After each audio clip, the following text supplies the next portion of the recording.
ನೋಡಿದ್ವಿ ಋಗ್ವೇದದ ಬಗ್ಗೆ ಸ್ವಲ್ಪ, ಆದ್ರೂ ಅಲ್ಲಿಂದಾನ ಸ್ಟಾರ್ಟ್ ಮಾಡ್ಕೊಂಡು ಹೋಗ್ತೇನೆ. ಶ್ರುತಿ ಸಾಹಿತ್ಯ, ಯಾವ ಸಾಹಿತ್ಯ?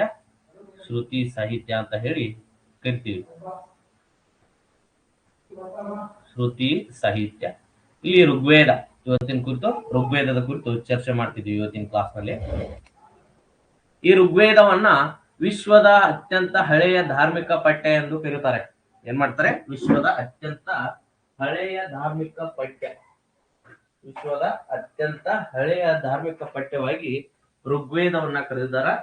ಇನ್ನೊಂದು ಹೆಸರಿನಿಂದ ಕರೀತಾರ, ಅದೇ ಏನಂದ್ರ ಮನುಕುಲದ ಮೊದಲ ಒಡಂಬಡಿಕೆ. ಹೆಂಗ ಕ್ರಿಶ್ಚಿಯನ್ ಧರ್ಮದಾಗ ಓಲ್ಡ್ ಟೆಸ್ಟಾಮೆಂಟ್ ಅಂತ ಇತ್ತು ನೋಡ್ರಿ, ಆ ರೀತಿ ಇದನ್ನು ಏನ್ ಕರೆದಾರ ಅಂದ್ರ ಮನುಕುಲದ ಮೊದಲ ಒಡಂಬಡಿಕೆ ಅಂತ ಹೇಳಿ ಕರೆದಿದ್ದನ್ನ ಕಾಣ್ತೀವಿ. ಮನುಕುಲದ ಮೊದಲ ಒಡಂಬಡಿಕೆ ಅಂತ ಹೇಳಿ ಕರೆದಿದ್ದಾರೆ. ಈ ಋಗ್ವೇದದ ಅತ್ಯಂತ ಹಳೆಯ ಹಸ್ತಪ್ರತಿ, ಮನ್ಸ್ಕ್ರಿಪ್ಟ್ ಅಂತ ಏನ್ ಕರಿತೀವಿ ನೋಡ್ರಿ, ಅತ್ಯಂತ ಹಳೆಯ ಹಸ್ತಪ್ರತಿ ಶಾರದಾ ಲಿಪಿಯಲ್ಲಿ ನಮಗೆ ದೊರೆತಿದೆ. ಯಾವ ಲಿಪಿ? ಶಾರದಾ ಲಿಪಿ. ಹೇಳಿದೇನಲ್ಲ, ಶಾರದಾ ಲಿಪಿಯನ್ನ ಎಲ್ಲಿ ಬಳಸ್ತಿದ್ರು? ಕಾಶ್ಮೀರದಲ್ಲಿ ಬಳಸ್ತಿದ್ರು. ಎಲ್ಲಿ ಬಳಸ್ತಿದ್ರು?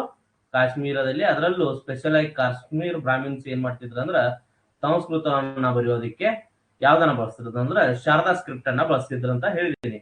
ಆ ಶಾರದಾ ಸ್ಕ್ರಿಪ್ಟ್ ನಲ್ಲಿ ದೊರೆತೈತಿ. ಇದನ್ನ ತಗೊಂಡು 1838ರಲ್ಲಿ ಫ್ರೆಡ್ರಿಕ್ ರೋಸನ್ ಎಂಬಾತ ಏನ್ ಮಾಡ್ತಾನಂದ್ರ ಲ್ಯಾಟಿನ್ ಭಾಷೆಯಲ್ಲಿ ಮೊದಲಿಗೆ ಇದನ್ನ ಸಂಪಾದನೆ ಮಾಡ್ತಾನೆ. ಯಾವ ಭಾಷೆಯಲ್ಲಿ?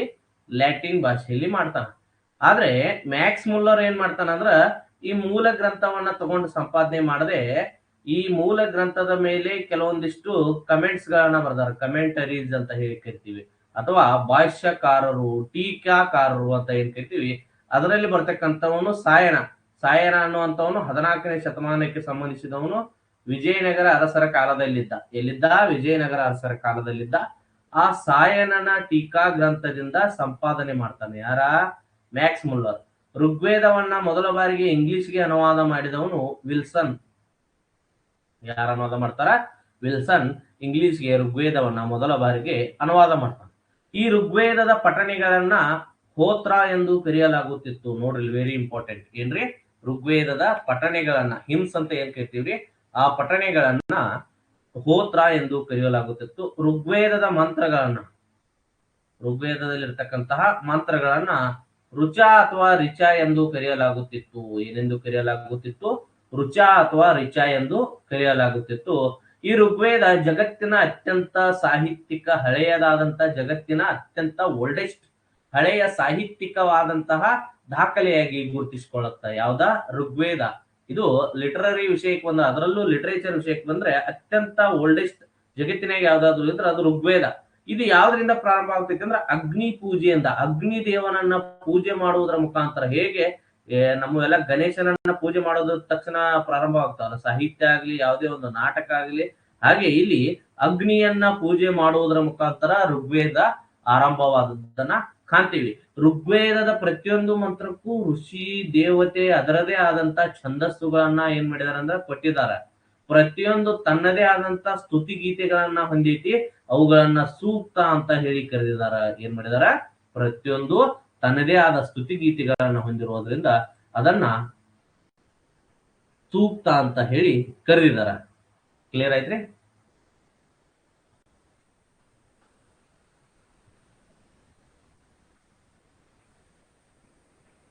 ಯಾರಿಗೂ ಏನು ಸಮಸ್ಯೆ ಆಗ್ತಿದೆ? ಆಶಾ ಅವರು ಎಕೋ ಬರ್ತಿದ್ರೆ ಸ್ವಲ್ಪ ರೀಜಾಯಿನ್ ಆಗಿ ಮತ್ತೆ ಕ್ಲಿಯರ್ ಬರುತ್ತೆ ನೋಡಿ. ಎಲ್ರಿಗೂ ಎಕೋ ಬರ್ತಿದ್ಯಾ?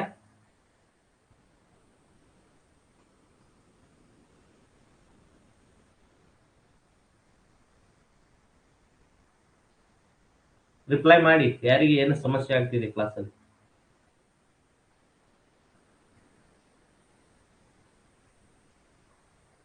ಓಕೆ,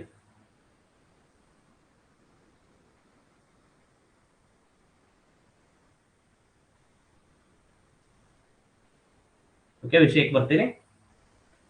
ಈ ವೇದಗಳೆಲ್ಲವೂ ಸಂಸ್ಕೃತ ಭಾಷೆಯಲ್ಲಿ ರಚನೆ ಆಗಿದಾವ. ಯಾವ ಭಾಷೆಯಲ್ಲಿ ರಚನೆ ಆಗಿದಾವ? ಸಂಸ್ಕೃತ ಭಾಷೆಯಲ್ಲಿ ರಚನೆ ಆಗಿದಾವ. ಅವುಗಳ ಲಿಪಿ ಯಾವ್ದಿತ್ತಂದ್ರ ಬ್ರಾಹ್ಮಿ ಲಿಪಿ ಇತ್ತು. ಯಾವ ಲಿಪಿ ಇತ್ತು? ಬ್ರಾಹ್ಮಿ ಲಿಪಿ ಇತ್ತು.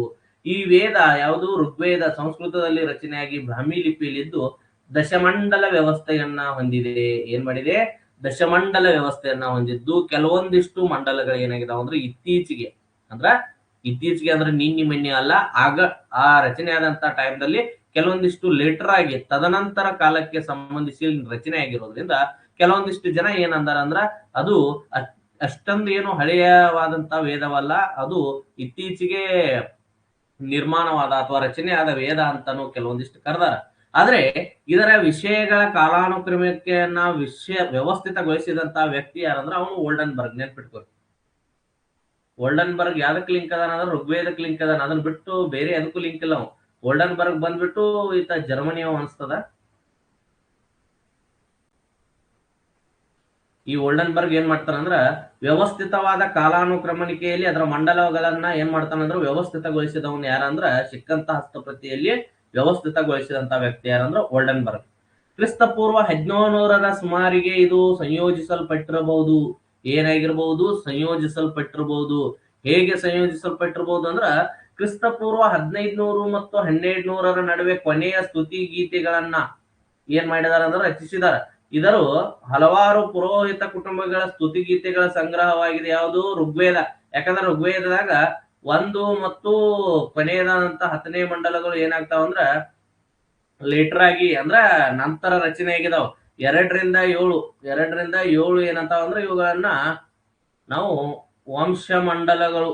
ಎಂತ ಮಂಡಲಗಳು? ವಂಶ ಮಂಡಲಗಳು ಅಥವಾ ಕುಟುಂಬ ಮಂಡಲಗಳಂತ ಕರೆದೇವು. ಇವು ಚಿಕ್ಕ ಪುಸ್ತಕಗಳಾಗಿದ್ದು ಕೂಡ ಅತ್ಯಂತ ಹಳೆಯದಾಗಿದಾವ. 1ನೇ ಮತ್ತು 10ನೇ ಮಂಡಲಕ್ಕಿಂತ ಹಳೆಯದಾಗಿದಾವ. ಯಾವ್ರಿ? ಮಂಡಲಗಳು 10 ಮಂಡಲಗಳಿದಾವ ಋಗ್ವೇದದಾಗ. ಆ 10 ಮಂಡಲಗಳಲ್ಲಿ 2ರಿಂದ 7 ಅಂದ್ರೆ 2, 3, 4, 5, 6, 7 ಇವೇನಿದಾವಲ್ಲ, ಈ 6 ಮಂಡಲಗಳು ಅತ್ಯಂತ ಹಳೆಯ ಮಂಡಲಗಳು. 1 ಮತ್ತು 10 ಇತ್ತೀಚೆಗೆ ನಿರ್ಮಾಣವಾದ್ರ, 1 ಅತಿ ಚಿಕ್ಕದಾದ್ರ 10 ಅತಿ ದೊಡ್ಡದಾದ ಮಂಡಲವಾಗೈತಿ. 8 ಮತ್ತು 9 ಯಾವ್ರಿ? 8, 9 ಮಧ್ಯಮ ವಯಸ್ಸಿನವಾದವು. ಏನಾಗಿದಾವ? ಪೂರಾ ಇತ್ತೀಚಿನೂ ಅಲ್ಲ, ಪೂರಾ ಹಳೆಯವನೂ ಅಲ್ಲ. ಆದ್ರೆ 2ರಿಂದ 7 ಅದಾವಲ್ಲ, ಇವು ಅತ್ಯಂತ ಹಳೆಯವು ಮತ್ತು ಅವುಗಳ ಆದಂತಹ ಒಂದು ಋಷಿಗಳ ಕುಟುಂಬಕ್ಕೆ ಸಂಬಂಧಿಸಿದಾವ. ಅದನ್ನೆಲ್ಲ ಈಗ ಡೀಟೇಲ್ ಕೆಳಗಡೆ ಹೇಳ್ತೇನೆ. ಕ್ಲಿಯರ್ ಆಯ್ತ್ರಿ? 2ರಿಂದ 7ನೇ ಮಂಡಲಗಳನ್ನ ನಾವು ಫ್ಯಾಮಿಲಿ ಬುಕ್ಸ್ ಅಂತ ಹೇಳಿ ಕರಿತೀವಿ, ಅಥವಾ ಕುಟುಂಬ ಮಂಡಲಗಳೆಂದು ಅಥವಾ ವಂಶ ಮಂಡಲಗಳಂತ ಹೇಳಿ ಕರಿತೀವಿ. ಇವು ಚಿಕ್ಕ ಪುಸ್ತಕಗಳಾಗಿದ್ರು ಕೂಡ ಋಗ್ವೇದದಲ್ಲಿ ಅತ್ಯಂತ ಹಳೆಯ ಸಾಹಿತ್ಯ ಭಾಗವನ್ನ ಒಳಗೊಂಡಿದ್ದನ್ನ ಕಾಣ್ತೀವಿ. ಋಗ್ವೇದ ಅನ್ನುವಂಥದ್ದು ಐತಿಹಾಸಿಕ ಅಥವಾ ವೀರರ ಕಥೆ ಏನೂ ಅಲ್ಲ. ಕ್ಲಿಯರ್ ಐತ್ರಿ? ಇದೊಂದು ಹಿಸ್ಟೋರಿಕಲ್ ಅಲ್ಲ, ಮತ್ತ ಹೀರೋಯಿಸ್ ಪೋಯಮ್ ಗಳನ್ನ ಒಳಗೊಂಡಂತಹ ವೀರರ ಕಥೆಗಳನ್ನ, ಹೀರೋಯಿಕ್ ಎಪಿಕ್ ಗಳನ್ನ ಒಳಗೊಂಡಂತಹ ಯಾವುದೇ ಸಾಹಿತ್ಯವನ್ನ ಋಗ್ವೇದ ಒಳಗೊಂಡಿಲ್ಲ.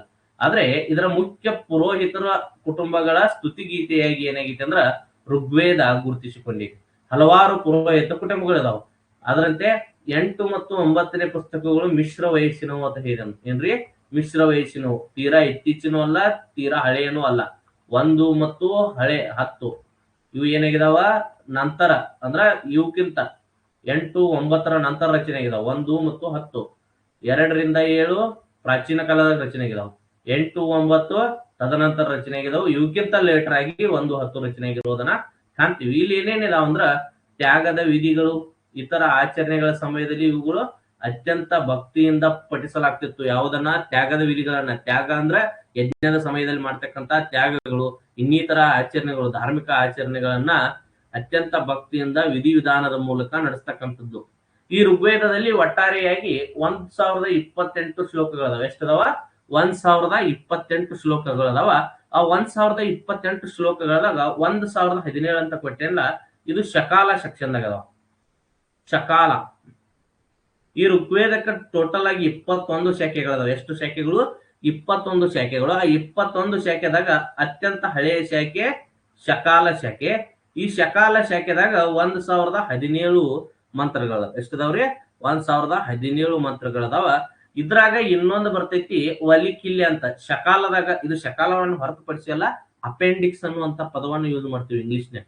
ಕನ್ನಡದಾಗ ಅದಕ್ಕ ಅನುಬಂಧ ಅಂತಾನು ಕರೀತಾರ.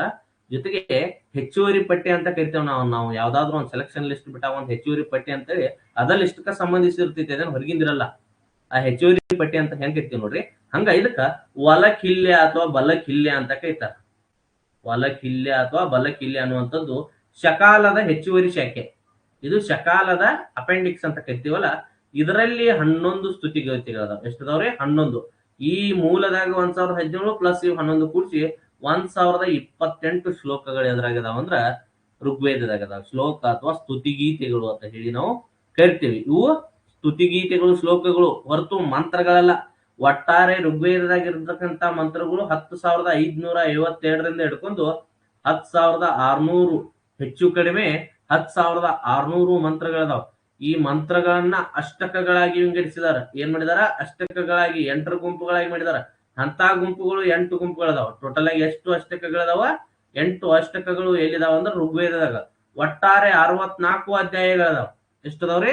ಒಟ್ಟಾರೆ 64 ಅಧ್ಯಾಯಗಳದಾವ. 1028 ಶ್ಲೋಕಗಳು, 10,600 ಮಂತ್ರಗಳು. ಆ 10,600 ಮಂತ್ರಗಳನ್ನ 8 ಅಷ್ಟಕಗಳಾಗಿ ವಿಂಗಡಿಸಿದಾರ. ಆ 8 ಅಷ್ಟಕಗಳು ಸೇರಿ 64 ಅಧ್ಯಾಯಗಳು. ಎಷ್ಟು ಅಧ್ಯಾಯಗಳು? 64 ಅಧ್ಯಾಯಗಳು. ಇಲ್ಲಿ ಬಳಸಿರ್ತಕ್ಕಂಥ ಇದನ್ನೆಲ್ಲ ಶ್ಲೋಕಗಳನ್ನ ಬರೆಯೋದಿಕ್ಕೆ ಬಳಸ್ತಕ್ಕಂತಹ ಛಂದಸ್ಸು, ಸಂಸ್ಕೃತ ಛಂದಸ್ಸು ಯಾವ ಬಳಕೆ ಆಗಿದಾವ ಅಂದ್ರ ತ್ರಿಷ್ಟುಪ್ ಛಂದಸ್ಸು, ಗಾಯತ್ರಿ ಛಂದಸ್ಸು, ಜಗತಿ ಛಂದಸ್ಸು ಮತ್ತು ಅನುಷ್ಟುಪ್ ಅನ್ನುವಂತ 4 ಛಂದಸ್ಸು ಬಳಕೆ ಆಗಿದಾವ. ಅತಿ ಹೆಚ್ಚು ಬಳಕೆಯಾಗಿರೋದು ತ್ರಿಷ್ಟುಪ್ ಛಂದಸ್ಸು. ಯಾವ ಛಂದಸ್ಸು ಬಳಕೆ ಆಗೈತಿ? ತ್ರಿಷ್ಟುಪ್ ಛಂದಸ್ಸು. ಇಲ್ಲಿ ಅಗ್ನಿ ದೇವರ ಕುರಿತಾದ ಪ್ರಾರ್ಥನೆಗಳದಾವ ಅಂತ ಹೇಳಿದನಲ್ಲ, ಆ ಪ್ರಾರ್ಥನೆಗಳನ್ನ ರಚಿಸಿದವನು ಗೌತಮ ರಾಹುಗನ. ಯಾವ ವ್ಯಕ್ತಿ ರಚನೆ ಮಾಡಿದಾನಂದ್ರ ಅವನ ಗೌತಮ ರಾಹುಗನ ನಾವು ರಚನೆ ಮಾಡಿದ ಅಂತೇಳಿ ಉಲ್ಲೇಖ ಐತಿ. ಕೆಲವು ಗೀತೆಗಳನ್ನ ಮೊದಲ ಬಾರಿಗೆ ಒಬ್ಬ ವ್ಯಕ್ತಿ ರಚನೆ ಮಾಡಿದ ಅಂತೇಳಿ ಉಲ್ಲೇಖ ಆಗಿರ್ತಕ್ಕಂಥ ವ್ಯಕ್ತಿ ಯಾರಂದ್ರ ಗೌತಮ ರಾಹುಗನ. ಅದೇ ರೀತಿಯಾಗಿ ಋಗ್ವೇದ 10 ಮಂಡಲಗಳಾಗಿ ವಿಂಗಡಿಸಿದಾರ ಅನ್ನೋದನ್ನ ಹೇಳಿದೀನಿ. ಮೊದಲ ಮತ್ತು 10ನೇ ಮಂಡಲಗಳ ಭಾಷೆ ಇತರ 8 ಮಂಡಲಗಳಿಗಿಂತ ಸ್ವಲ್ಪ ಭಿನ್ನವಾಗಿರುವುದರಿಂದ ಅವುಗಳನ್ನ ನಂತರದಲ್ಲಿ ಸೇರಿಸಲಾಗಿದೆ ಎಂದು ಹೇಳಲಾಗುತ್ತದೆ. ನೋಡ್ರಿ, ಗೊತ್ತಾಗ ಅವುಗಳ ಭಾಷೆ ಏನಾಗೈತೆ ಅಂದ್ರ ಅವಕ್ ಮೂಲ 1 ಮತ್ತು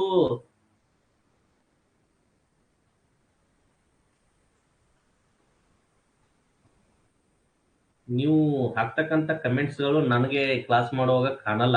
ನಾ ಮತ್ತೆ ವೆಬ್ಸೈಟ್ ಬಂದಾಗ ನೋಡಿದಾಗ ಮಾತ್ರ ಕಮೆಂಟ್ಸ್ಗಳು ಕಾಣ್ತಾವ್, ಚಾಟ್ ಮಾಡ್ತಕ್ಕಂಥದ್ದು. ಈಗ ನೋಡಿದೆ ಏನೇನು ಹಾಕಿರಿ, ಕರೆಕ್ಟ್ ಇದೆ. ಓಕೆ, ವಿಷಯಕ್ಕೆ ಬರ್ತೀನಿ. 10 ಮಂಡಲಗಳು ನಂತರ ಸೇರಿಸಲಾಗಿದೆ.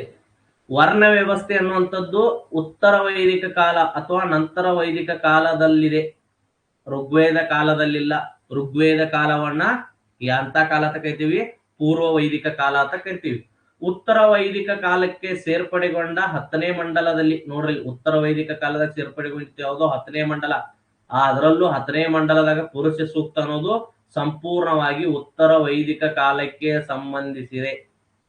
ಯಾವ ಕಾಲಕ್ಕೆ? ಉತ್ತರ ವೈದಿಕ ಕಾಲಕ್ಕೆ 10ನೇ ಮಂಡಲ ಸಂಬಂಧಿಸಿದೆ. ಪುರುಷ ಸೂಕ್ತ ಇದೆ. ಇದು 4 ವರ್ಣಗಳಾದ ಬ್ರಾಹ್ಮಣ, ಕ್ಷತ್ರಿಯ, ವೈಶ್ಯ, ಶೂದ್ರರ ಬಗ್ಗೆ ತಿಳಿಸುತ್ತದೆ. ಯಾವ ಮಂಡಲ? ಪುರುಷ ಸೂಕ್ತ. 10ನೇ ಮಂಡಲದಾಗಿರ್ತಕ್ಕಂಥ ಪುರುಷ ಸೂಕ್ತದಲ್ಲಿ ಬರ್ತಕ್ಕಂಥದ್ದು ಬ್ರಾಹ್ಮಣ, ಕ್ಷತ್ರಿಯ, ವೈಶ್ಯ, ಶೂದ್ರ ಅನ್ನುವಂತಹ 4 ವರ್ಣಗಳ ಬಗ್ಗೆ ತಿಳಿಸ್ತದ. ಬ್ರಹ್ಮನ ಬಾಯಿಯಿಂದ ಬ್ರಾಹ್ಮಣ, ಬ್ರಹ್ಮನ ತೋಳುಗಳಿಂದ ಕ್ಷತ್ರಿಯ, ಬ್ರಹ್ಮನ ತೊಡೆಗಳಿಂದ ವೈಶ್ಯ, ಬ್ರಹ್ಮನ ಪಾದಗಳಿಂದ ಶೂದ್ರ ಜನಿಸಿದಾತ ಹೇಳೈತಿ ಋಗ್ವೇದ, ನಾನಲ್ಲ. ಕ್ಲಿಯರ್ ಐತ್ರಿ? ಇನ್ನ ಋಗ್ವೇದದ 10 ಮಂಡಲಗಳ ಕುರಿತು ಸಂಕ್ಷಿಪ್ತವಾಗಿ ವಿವರಣೆ ಕೊಡ್ತೀನಿ. ಕ್ಲಿಯರ್ ಆಗಿ ನೋಡ್ಕೊಳ್ಳಿ.